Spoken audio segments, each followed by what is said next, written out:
Hi everybody. What I'm going to talk to you about today is the colonies and how they mature leading up to the American Revolution. So we're going to start off with the colonies and their relationship with England. Here's a timeline of where we are in our history in our course. And our theme for this lecture is focusing on the 1600s and the different measures that England adopted to make its trade with the American colonies more profitable. So in this lecture, I hope that you will be able to describe mercantilism and the effect of the relationship between the colonies and England, and explain how the Glorious Revolution affected the colonies. So mercantilism is a set of ideas that surround Mercantilism is a set of ideas about the world economy and how it works. Mercantilists believe that a country's wealth is measured by the amount of gold and silver it possessed. They believed that having a greater number of exports than imports would result in more gold and silver flowing into the country. Mercantilists also believe that a country should establish colonies in order to be self-sufficient in raw materials. The home country would then sell its manufactured goods to the colonies. When King Charles II assumed the throne, he was determined to generate wealth by regulating trade in the American colonies. In 1660, Parliament passed a Navigation Act that required all goods imported or exported from the colonies to be transported on English ships. The act also listed specific raw materials that the colonies could sell only to England. The list included most of the products that were profitable for the colonies. Parliament passed another Navigation Act in 1663. This law required all goods imported by the colonies to come through England. Merchants who were bringing goods to the colonies had to stop in England, pay taxes, and then ship goods out on English ships. The practice generated money for England, but it increased the prices of goods in the colonies. And the two pictures that you see here, the first being the mercantilist argument against for colonial expansion with the mother country, in this case it would be England, and then your colonies delivering the raw materials and goods that help make the home country profitable. And then in the second image here, we can see that the mother country has a treasury of gold and silver that is banked from goods sold in the colonies. And then the balance of trade, which is favorable, more exports and fewer imports. And then this is the cycle for mercantilism, where manufactured goods are sold through the colonies. The raw materials are then sent to the mother country.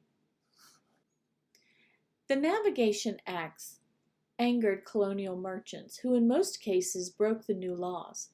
English officials discovered that merchants in Massachusetts ignored the Navigation Acts and smuggled their goods to Europe, the Caribbean, and Africa. King Charles II responded to Massachusetts' refusal to observe the laws by withdrawing the colony's charter and making it a royal colony. These are the acts, the different acts that were imposed upon the colonists. King James II, who succeeded Charles to the throne, revoked the charters of Connecticut and Rhode Island and merged them with Massachusetts and Plymouth to create a royal province called the Dominion of New England. New York and New Jersey also became part of the Dominion.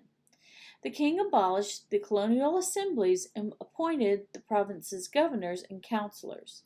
Sir Edmund Andros was appointed the first governor. His harsh rule angered nearly everyone in New England. Many people in England opposed King James II. The king was often refused the advice of Parliament and openly practiced Catholicism. Parliament leaders feared another civil war. James's Protestant daughter Mary and her husband William were asked to succeed James on the throne.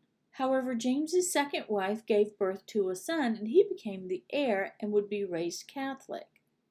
Parliament's unwilling to have a Catholic dynasty, so it asked William and Mary to assume the throne. When William arrived, James fled, and William became king. This bloodless change of power became known as the Glorious Revolution. Parliament established the English Bill of Rights, which limited the powers of the king and listed the rights that Parliament and the English citizens were guaranteed. The English Bill of Rights would become incorporated into the American Bill of Rights. After King James II was dethroned, an uprising occurred in Boston, and Governor Andros was ousted. The new monarchs reinstated Rhode Island and Connecticut's previous form of government. Massachusetts received a new charter, which combined the Massachusetts Bay Colony, Plymouth Colony, and Maine into the Royal Colony of Massachusetts. The colonists elected an assembly, but the king appointed the colony's governor. Those who owned property could vote, but they did not have to be members of a Puritan congregation. John Locke was a political philosopher who wrote the book entitled Two Treatises on Government. In the book, Locke asserted that all people were born with natural rights, including the right to life, liberty, and property. Locke believed that people created governments to protect their rights. In return, the people agreed to obey the government's laws. Locke also asserted that if a government violated people's rights, then the people were justified in changing the government. Locke's ideas greatly influenced the American colonists. Now I want to talk a little bit about the types of people who were in the North American colonies. So during the 1700s, these colonies of England matured into a rich and diverse society. From this lecture, I hope that you're able to summarize the plight of the enslaved Africans and explain their methods of resistance, and also explain how the Enlightenment and Great Awakening affected the colonies. The colonial population in 1700s increased rapidly due to the large families that people were having and to the large number of immigrants arriving in the colonies. Women in the American colonies, particularly married women, had no legal status. A married woman could not own anything, and her property she owned before marriage became her husband's.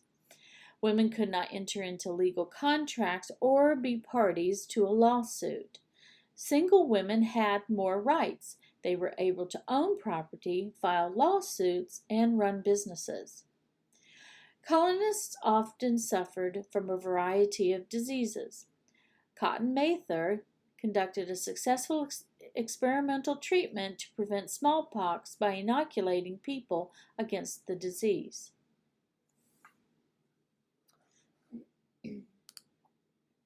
A large group of German immigrants arrived in Pennsylvania looking for religious freedom. These immigrants became known as the Pennsylvania Dutch, and many became prosperous farmers. The Scotch-Irish were descendants of the Scots who had helped England claim control of Northern Ireland. They immigrated to the colonies to escape rising taxes, poor harvests, and religious discrimination. Many migrated west to the frontier or settled in the backcountry. Jews also arrived in the colonies seeking opportunity to practice their religion without persecution.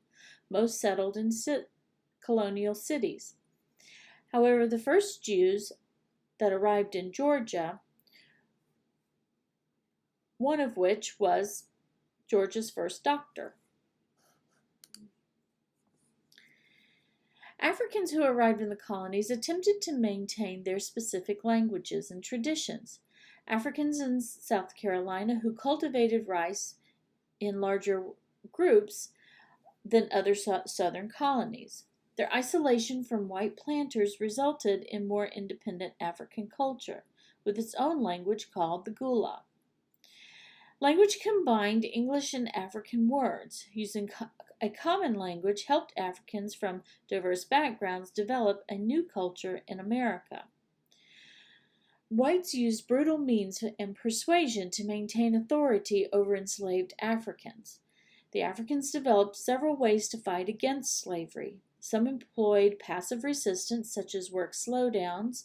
Some managed to escape. Sometimes groups of enslaved Africans banded together to resist the slaveholders. In the Stono Rebellion in South Carolina, Africans attacked white slaveholders. The local militia ended the rebellion, killing between 30 and 40 Africans. The Enlightenment was a European cultural movement.